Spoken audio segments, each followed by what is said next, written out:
There is a brand new effort on Capitol Hill to reach a deal on climate legislation, and Democratic Senator Joe Manchin is leading the way. Sources say he and Republican Senator Lisa Murkowski organized a bipartisan meeting of Senate and House members last night. Manchin, who chairs the Senate Energy Committee, told NBC News the meeting was to, quote, find out if there is a pathway to a bipartisan climate and energy security package, similar to the way they did the infrastructure law.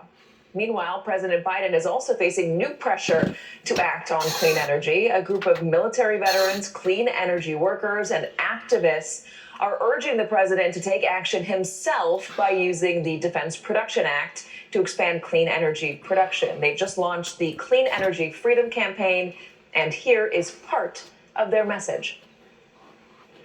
President Biden can use his emergency powers to ramp up clean energy production, lower our energy prices, and address the climate crisis. And together we can win. Joining me now is one of the activists behind that campaign. You might recognize him, award-winning actor Mark Ruffalo. He's been a clean energy advocate for more than 10 years. Also, Kevin Johnson, board director of the Environmental Defense Action Fund, clean energy entrepreneur, and an Iraq War veteran. Both are with the Clean Energy Freedom Campaign. So, Mark, I'm going to begin with you. Using the DPA, we know the DPA because that's what President Trump used to ramp up production for fighting the pandemic in the early days. This would be a controversial move in some circles for the president. Why do you think it's necessary right now? Well, I think one of the most exciting things about it is I'm sitting here with Kevin Johnson, who's a veteran and someone that probably you wouldn't find me in a room with as far as the things that we're fighting for. And so I think that speaks a lot to this moment and how this particular issue is bringing together a lot of different kinds of people, including the Pentagon. Now, clean energy independence is the only real solution to protect national security, lower our energy prices, and create hundreds of thousands of jobs for veterans, frontline communities, and fossil fuel workers in the process. And so you're ticking a lot of boxes that address a lot of problems that we're facing today. And I think this is a lot less controversial than it would appear on the face of it. Well, Kevin, let's talk about whether anyone from your organization is getting on the phone with anyone from the White House. Have you been able to lobby anyone directly or to maybe get a face-to-face meeting with President Biden on this? As Mark highlighted, it's tremendously exciting to bring this coalition together of veterans and advocates like Mark that have been working for decades to advance the topic of climate action and energy security. As a veteran myself, this is incredibly important, and it's great to bring thousands of veterans together behind this campaign to really call on the president and this administration to take further actions of the use of the Defense Production Act. I'd highlight that the president just recently invoked the Defense Production Act on March 31st to increase the domestic supply of critical minerals and materials to support our battery storage technology. We're calling on the administration now to go further, to increase production here at home for critical technologies like heat pumps, like solar panels and wind turbine components. So really what we're trying to do is follow the lead of the Pentagon. A lot of folks wouldn't really know that the Department of Defense has been leaning on climate for many years. And just recently, the Department of Defense called for $3 billion to act on climate under the recent budget. So that is true, and they've done multiple studies and have said outright that climate change is one of the biggest national security threats that we face in the future. Given that. But yet now, to this day, people are still not putting this issue on the front of the burner towards acting like that there's anything that they can do about it. I think part of it is because people don't care. I think another part of it is that there's actually a certain sector of people out there that would love to see a nuclear holocaust towards the world ending. And I think the other part of it is that they have been brainwashed in believing one particular sector or one particular group of people that said this, and they fell into that same ideology, And now they're realizing that the people that they thought was telling them the right things about global warming, that it was basically all our imaginations. Now they're figuring out and finding out, oh my God, there really is something to all this stuff now, isn't it? And because they are not decent people, and because they don't want to admit that they was wrong, and because they don't want to have to readjust their lifestyles right now, because it's kind of like out of sight, out of mind. We haven't really come into the full phase of emotions just probably within the past, I guess within the past 60, 75 years. I mean, they have dibble-dabbled around with it back in the 1800s pertaining to psychiatric wards and et cetera, et cetera, et cetera. But it hasn't been until just probably within the past, since World War II, that now a great deal of doctors, scientists, psychiatrists have gotten together and said, you know what? These emotions that these people have experienced are real. You can't see a heartbreak. You can't see emotions because they're basically invisible. But yet now we know that they're real. Especially if you yourself have ever went through a bad dilemma, or you've been traumatized because of whatever reason, whether or not you was in war or a bad accident or somebody tried to kill you, et cetera, et cetera, et cetera. We know that these emotions are real.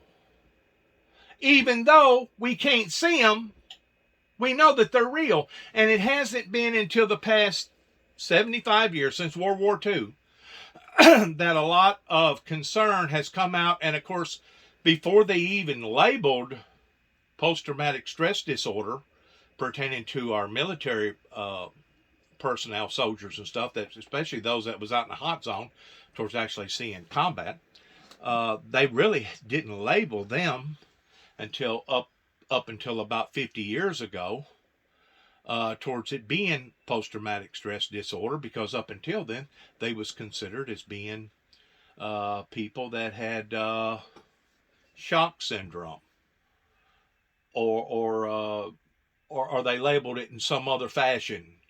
I've heard of people like somebody be sitting at their kitchen table and all of a sudden a firecracker go off, or somebody's car backfire, and all of a sudden the person immediately jump and get up underneath the table because he thought that he was under fire. Well, unless you have went through some sort of an emotional, stressful situation like that, you're not going to be able to relate to emotional, stressful situations like that.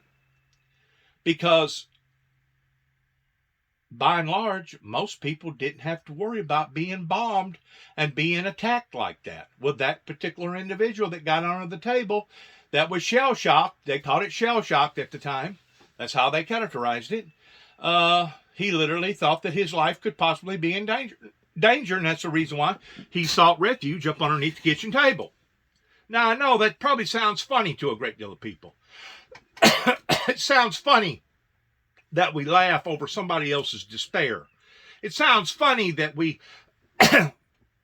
watch Hollywood try to image gory and hateful and horrible things that happen to people towards them, trying to paint it up like it's being light, or maybe that it's not as serious as what people would actually like to focus in upon towards it being. But if the truth be known, they haven't focused upon to it enough towards the seriousness of emotions pertaining to the things that we can't see. All right. And I'm going to use another illustration real quick. Maybe you can relate to this one. Even God's Son, Jesus, talked about that we could tell the seasons towards the warm air that come from the south versus winter from summer, the time for planting, the time for harvest, pertaining to the times of the seasons. We have detected just recently, within the past, 100 years, that there has been a shift with our weather patterns, and now it has intensified in intensity and also intensified in strength and become totally radical, to to the point that now it's leaving a pattern, a clear pattern towards what we're actually seeing. Well, it's kind of like wind. You know, you can't actually see wind unless it is coming in the form of a major storm doing, 150, 200, maybe 300 miles an hour. But ordinarily you can't see the wind. But we know the wind is real. We can feel it. A lot of times we can smell it. A lot of times we can hear it. But ordinarily you cannot see wind. All right? But what we can see is the repercussions because of the wind, pertaining to the damages down here on the planet. Until we're willing to address this issue, not just from a physical, scientific standpoint, but also from a spiritual standpoint, towards these being the great sorrows that the Bible had talked about, towards basically God getting tired of dealing with mankind and lifting his protected hand in compromising on these serious weather-related issues that we call Mother Nature or natural catastrophes, or whatever, however way that you want to categorize it. Until we get serious about these things is going to continue to cost insurance companies billions and billions and hundreds of billions of dollars all over the planet, and it's going to continue to stifle various communities and various places that get hit by these radical phenomenon, aggressive type weather situations that now a great deal of us have either experienced or have seen other people experience.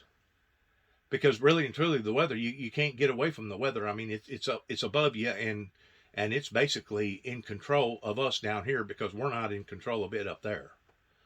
But until we start addressing these issues pertaining to climate change more seriously, towards putting it on the front burner, I'm just afraid the devastation, the damage, the floods, the fires, the heat domes, the risation of the oceans, et cetera, that we have not even touched off on the tip of the iceberg yet, in comparison to what we're going to see, especially if we don't try to reverse this like yesterday. Because we are steadily draining precious resources out of the ground, regardless of whether it's natural gas or petroleum crude oil.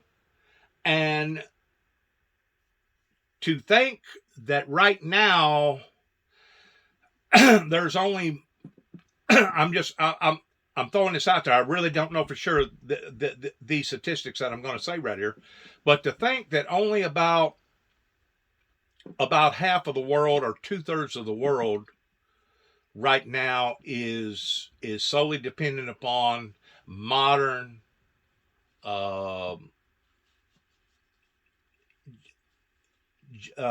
inventions pertaining to electricity, natural gas heat, gasoline to go in your cars,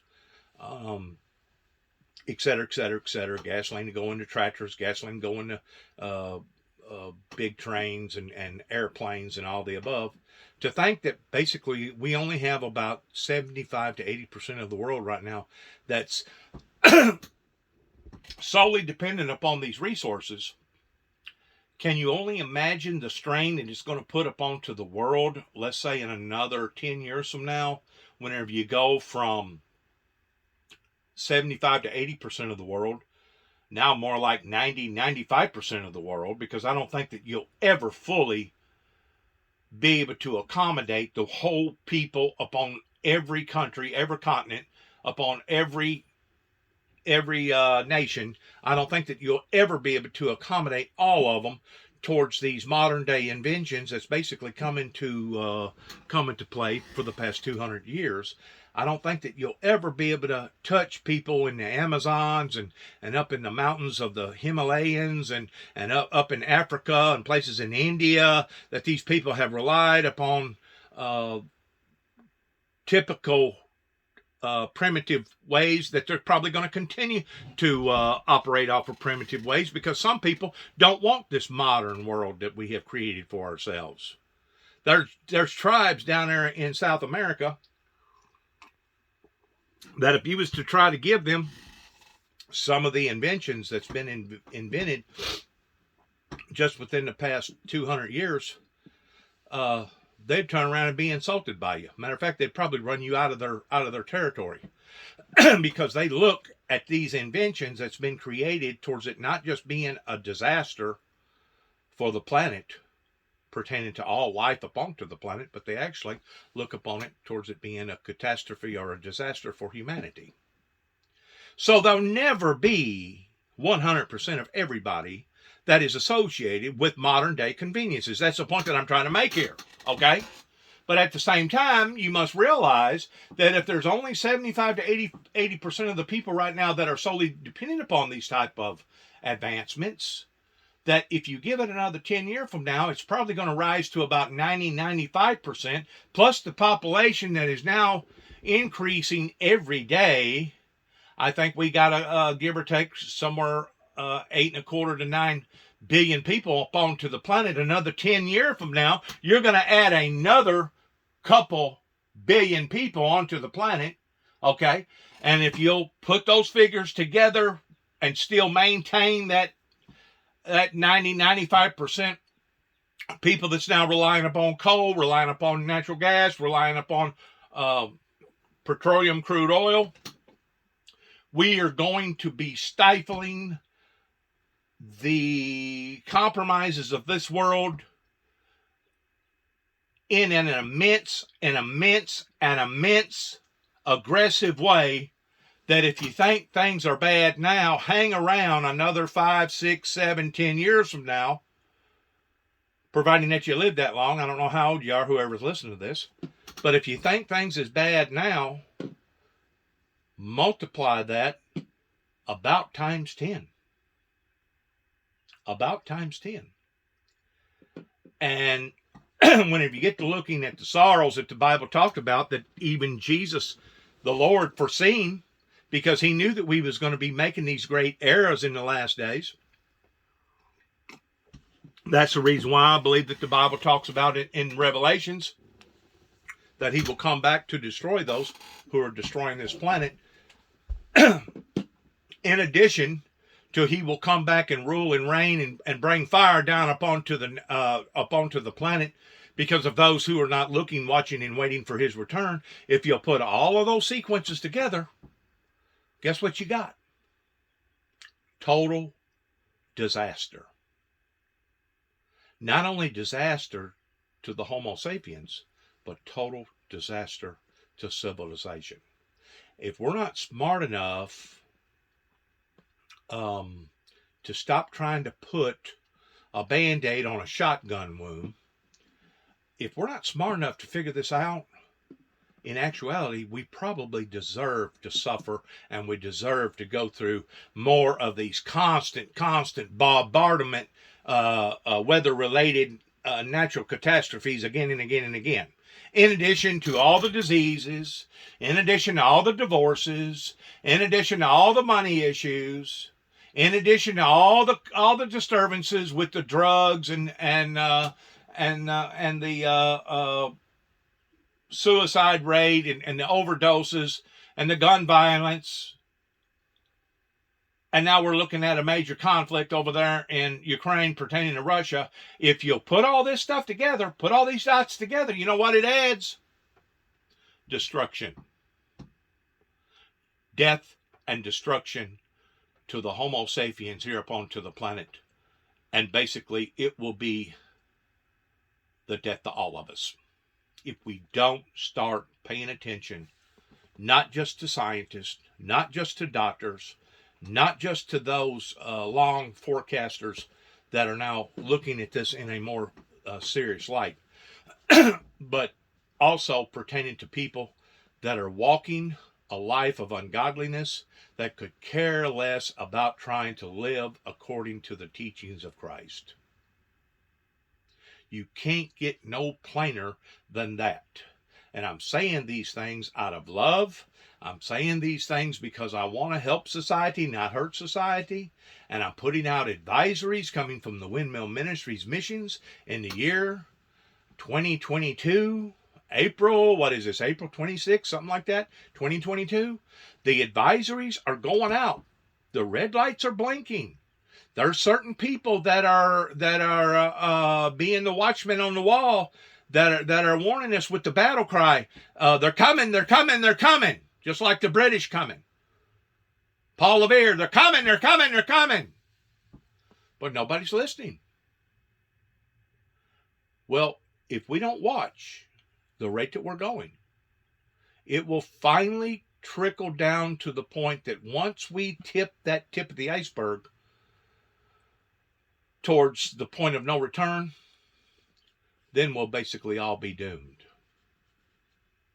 We'll be doomed either by bad oxygen, we'll be doomed by diseases, we'll be doomed by war, we'll be doomed by drugs, we'll be doomed by bad relationships, we'll be doomed by being trillions of dollars in debt, we'll be doomed by all the catastrophic natural catastrophes that are going to intensify again and again and again, probably times I don't know what. Yeah, we'll be doomed. The call,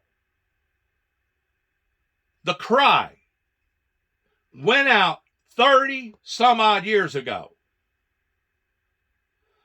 And it really got loud whenever Al Gore run for president, long about in year 2000, running up against Bush Jr. That's whenever the call really got loud. But even to that call being loud then, it was still ignored, overlooked. Kind of the way that the founder of the Windmill Ministries is being overlooked and ignored, pertaining to the godly issues. In addition to the opinions that we have pertaining to the scientific environmental issues.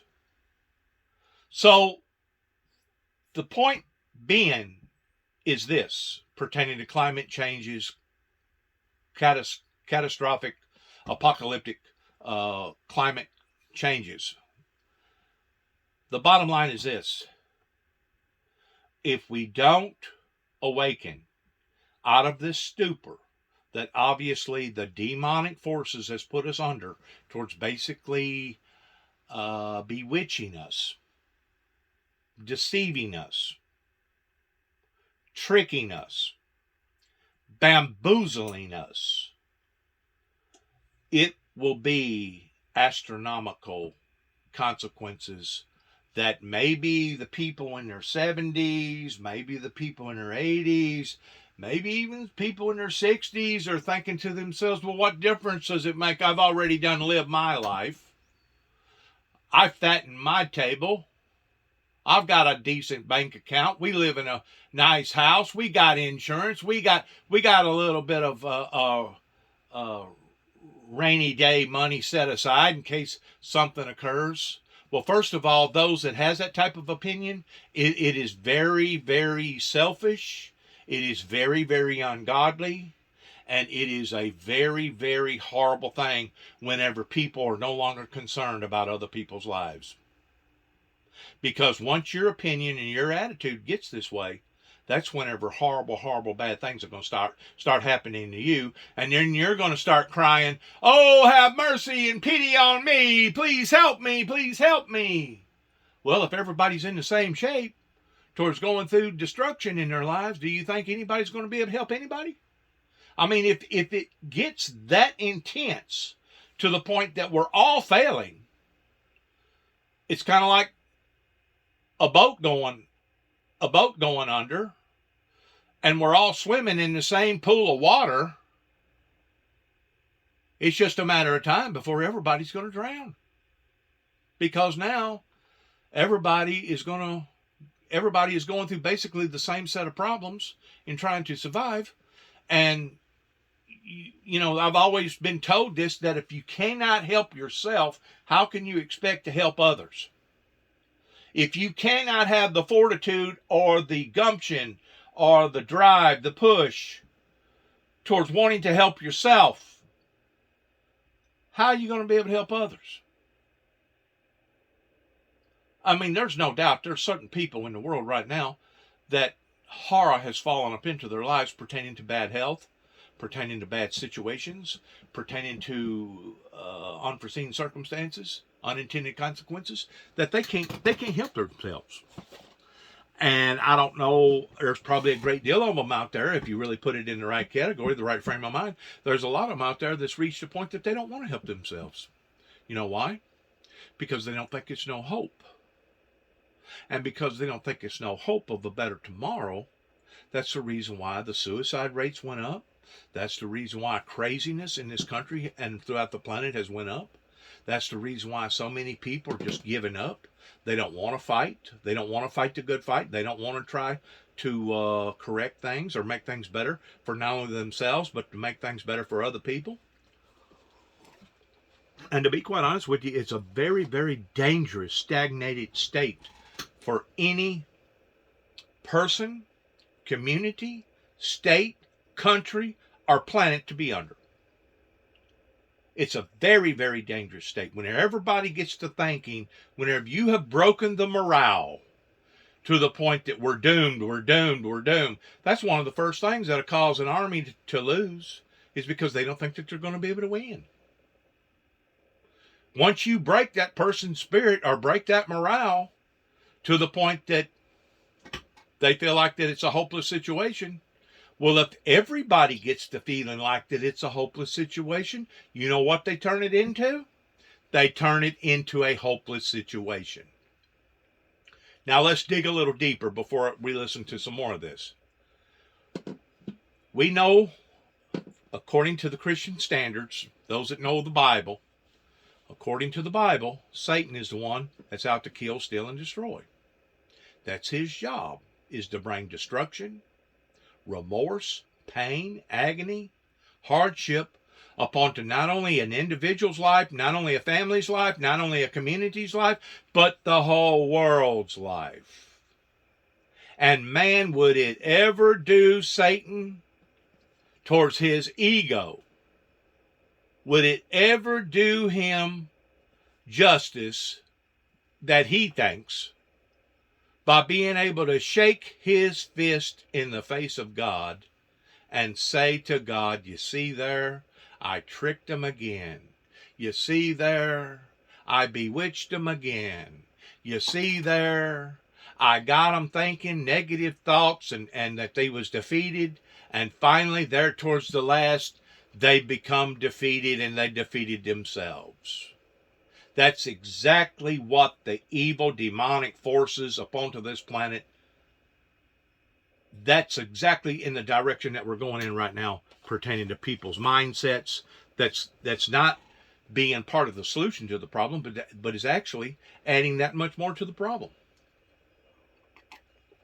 And I'm sure that's probably one of the reasons why that whenever I make a video like this, getting basically facts from various newscasting agencies, I'm sure that's the reason why that I have so much of a minimum following pertaining to people not wanting to identify of the things that I'm talking about or to be able to get in behind and support the Windmill Ministries is based upon that same thing.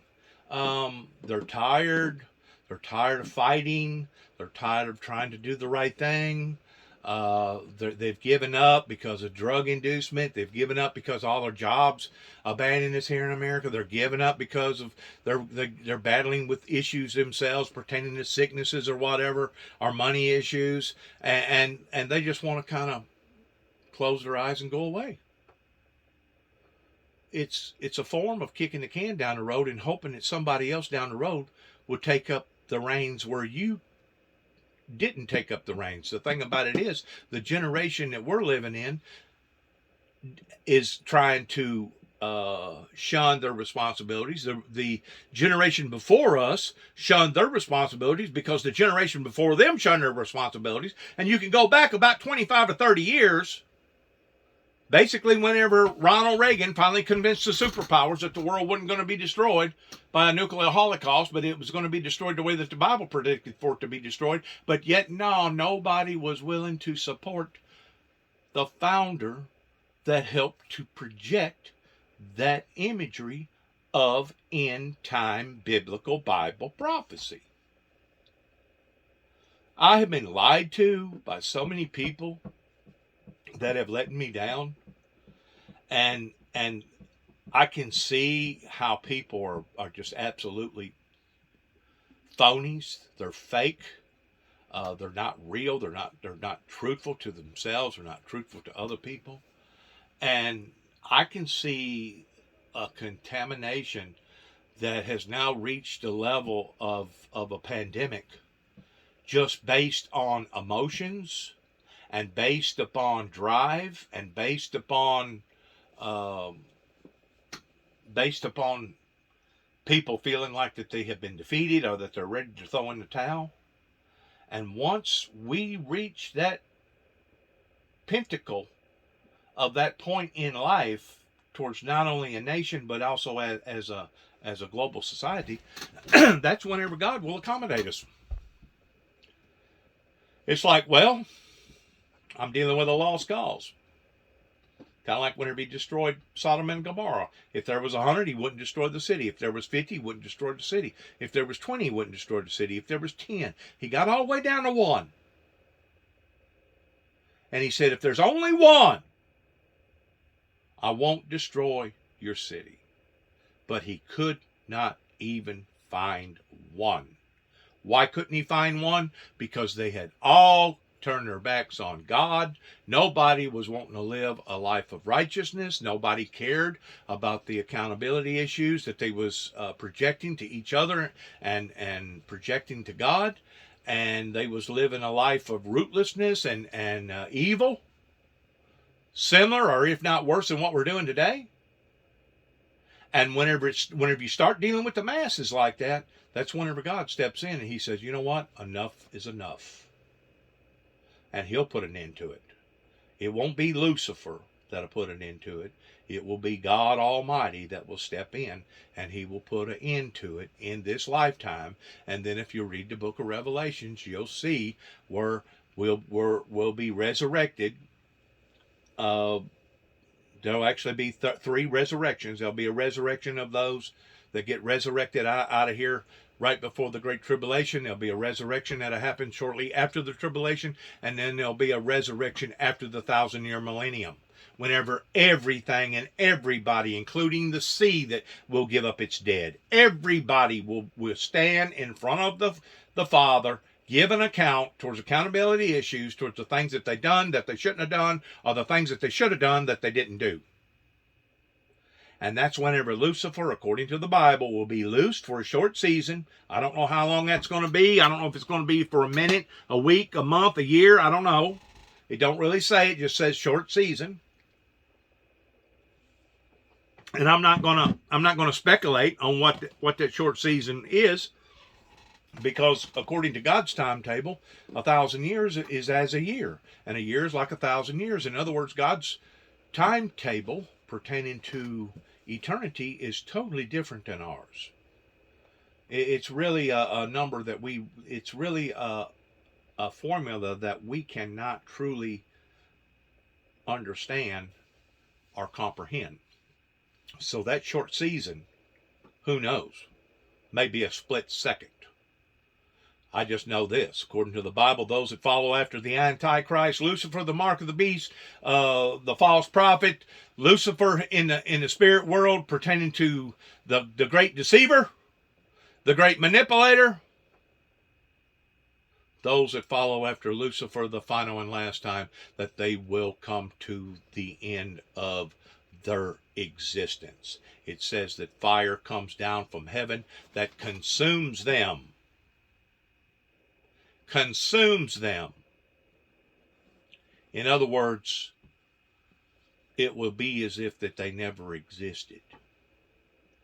And Lucifer, the Antichrist, the false prophet, and a third of the angels that are no longer considered angels but are considered evil demonic spirits will be cast into a lake of fire that God has created for them, pertaining to torment. And that from that moment on, the Antichrist spirit will no longer have any kind of influences upon the society in this galaxy or the galaxies beyond this galaxy. In other words, at that point in time, he had, and I say he, I should say it has met its destiny pertaining to what it created for itself. Because whenever Lucifer, the Antichrist, done what he done towards challenging the Father, even though God created that being, God did not create that attitude. God did not create that opinion about himself towards his ego. His head's swollen because of his own doings. Even Jesus said, "Let it be known in their law, for they hated me for no cause, for Satan was a liar and a murderer from the get-go." Well, there actually was a reason. There actually is a reason, other than it being just totally insane. The reason was out of greed, selfishness.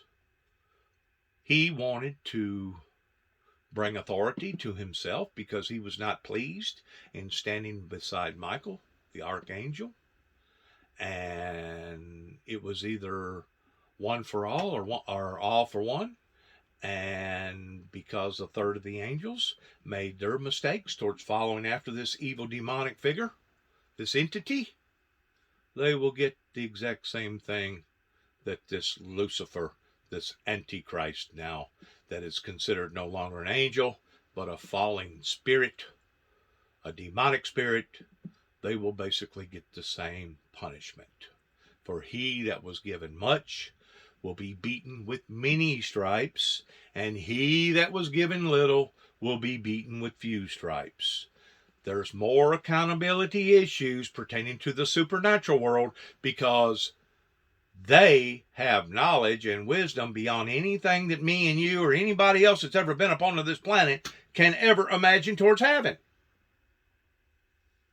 That was a deliberate act coming from Lucifer towards being defiant against the kingdom of God.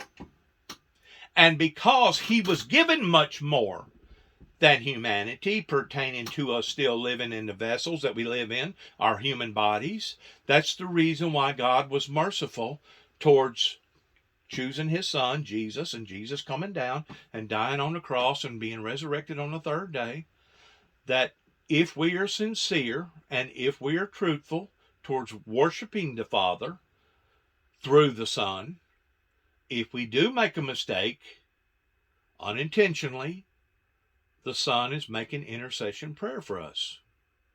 So we have an advocate with the Father. But he'll be the one, the Father will be the one that will make those final determinations towards who was phony and who was fake, who was pretending, who wasn't pretending, who was truthful to not only himself, but truthful to God.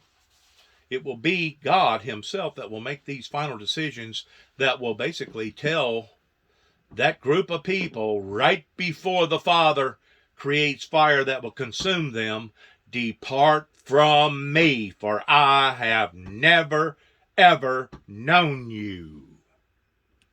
Bingo. They get destroyed. You may be saying, "Well, I thought that they was going to go to hell." Well, death is hell, first of all, and being separated from God in and of itself is torment. And at that point in time, in a way, they will go to hell. They will go to their hell. But their hell won't be nothing like the Lucifer's hell, the Antichrist hell. That hell that was created only for the beings that fell from heaven, and that hell will be a tormented hell where they will scream and be tormented day and night, night and day, forever and forever, while God redevelops a new world and a new heaven, and we will live forever and ever whenever God himself will wipe away our tears, and we will no longer have to be influenced. We will no longer have to be abolished. We will no longer have to be troubled by this evil entity that took it upon himself, along with the third of the angels that decided to be rebellious against God Almighty to begin with. And at that point in time, we will live forever and ever with God, with the Lord Jesus Christ, in paradise forever and forever. And what God does beyond that point, I don't know. I mean, he basically stops right there in regards towards recreating a new heaven and a new earth. And what goes beyond that point will be up to God, because he is the creator. We are basically walking, talking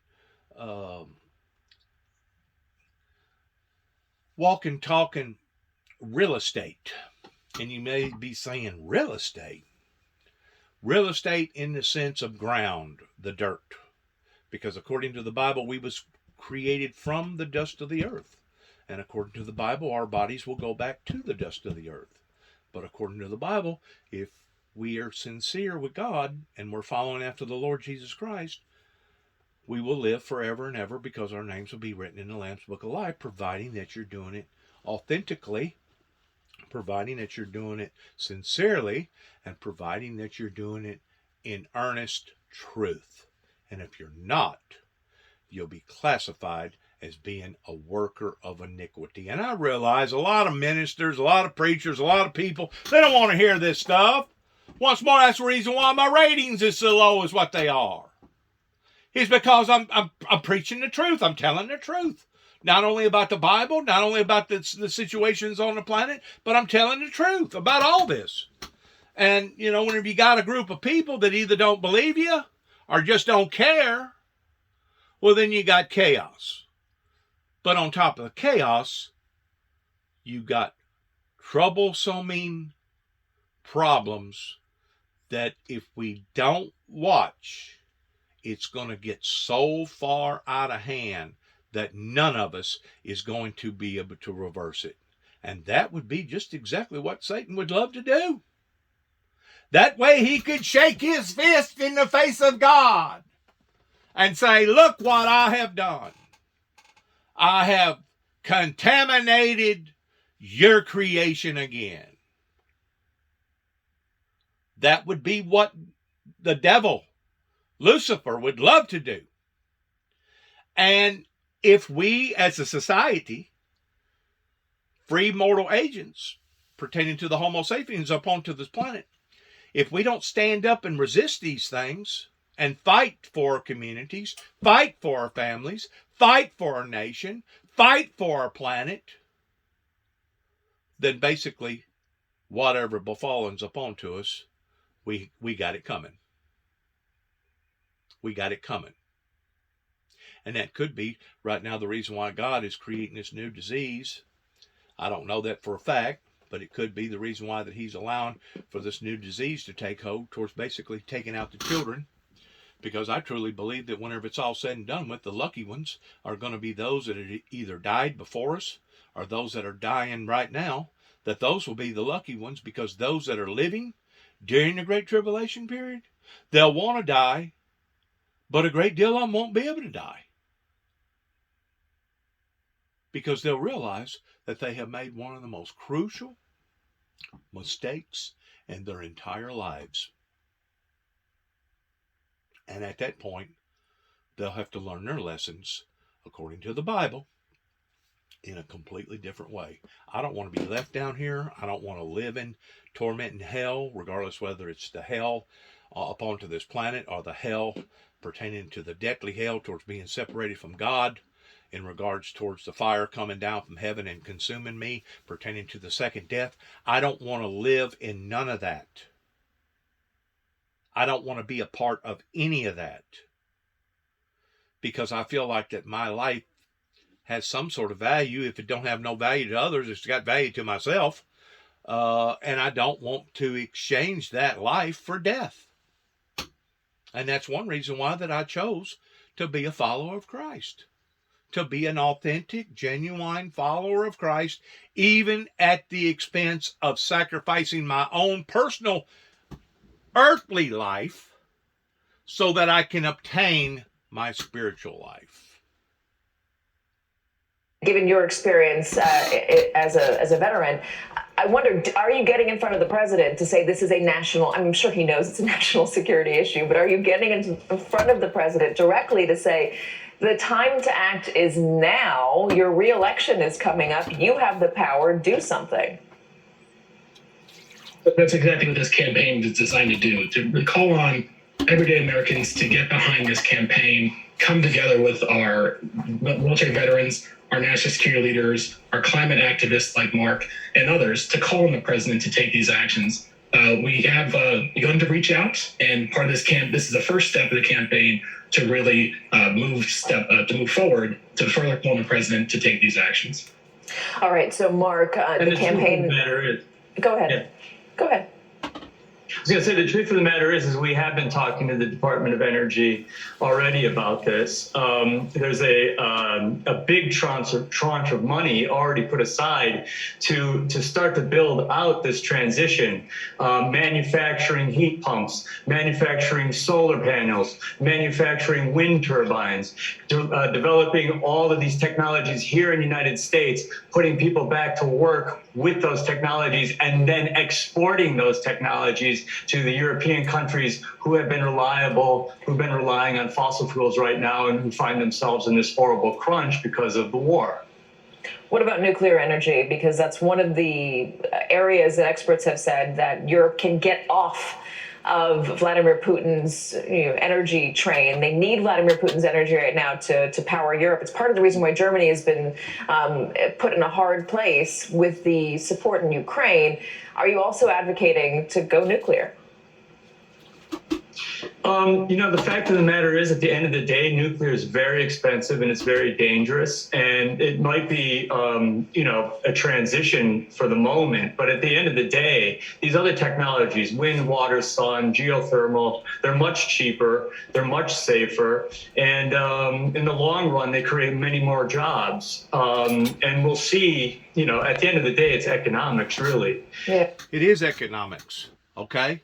But I guarantee you can sit down with the 70s, the 60s, a lot of the 50s, and even a great deal of the sectors of the other people as well, different age groups, especially over here in America. I don't know, I can't say for Europe and Germany and all them other places because I don't live over there, Canada, whatever.